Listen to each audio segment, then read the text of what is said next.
Assalamualaikum warahmatullahi wabarakatuh. Saya dari kelompok 7.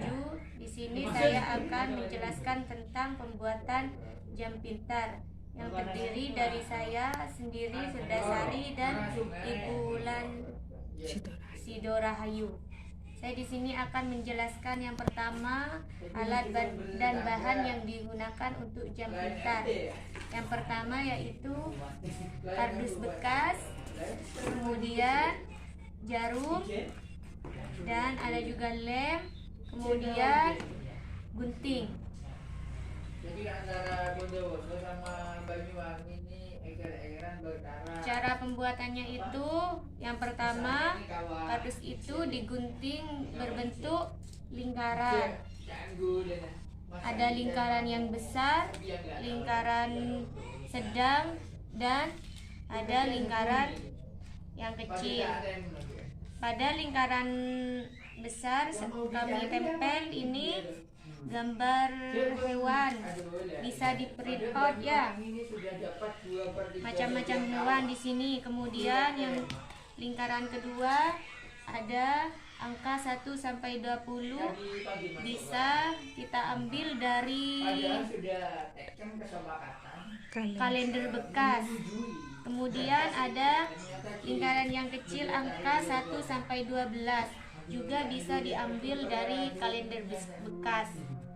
Dan tidak lupa juga kita buat ini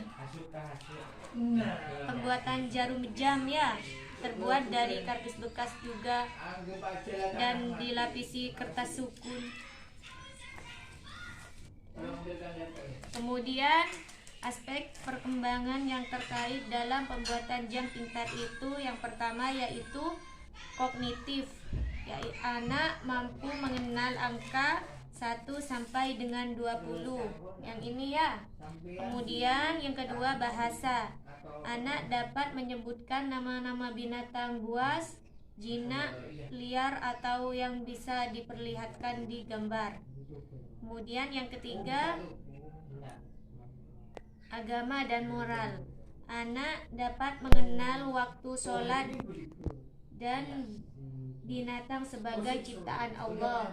Yang keempat, fisik motorik, mengajak anak belajar sambil bermain dengan ikut menggunakan jarum petunjuk.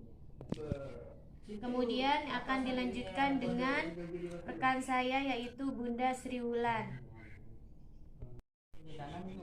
Assalamualaikum warahmatullahi wabarakatuh. Saya Sri Wulan Sidorahayu meneruskan tadi dari Bu Firda. Jadi metode penggunaan daripada jam pintar ini yang kecil digunakan bisa mengajarkan kepada anak untuk menunjukkan waktu sholat. Umpamanya begini, anak-anak jam 3 waktunya apa? Sholat asar. Kemudian bisa juga untuk ditunjuk ke jam 4 untuk menunjukkan waktu sholat subuh. Itu untuk masuk kepada aspek agama dan moral.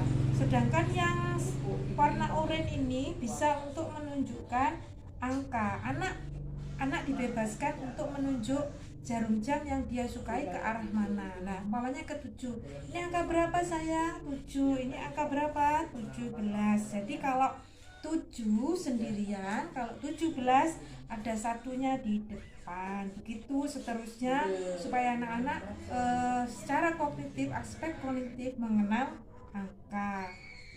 Kemudian yang jarum kuning ini juga anak disuruh mengarahkan lagi sesuka hati dia mau ke arah mana, ditujukan ke gambar yang mana. Umpamanya ayam, kemudian yang satunya adalah ular atau kepada buaya. Nah, anak-anak ini gambar apa? Bisa ditunjukkan bahwasanya ini adalah ciptaan Allah. Kemudian ayam dipelihara atau hidup bebas? Bisa diterangkan bahwasanya ayam dipelihara, makannya ayam apa?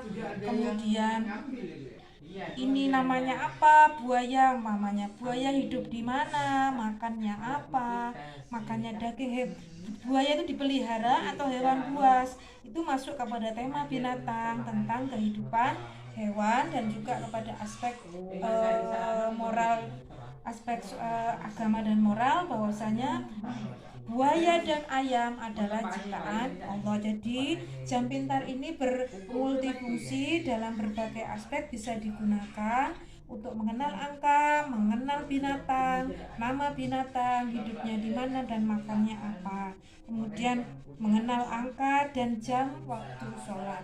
Demikian dari kelompok saya, mudah-mudahan bermanfaat. Wassalamualaikum warahmatullahi wabarakatuh.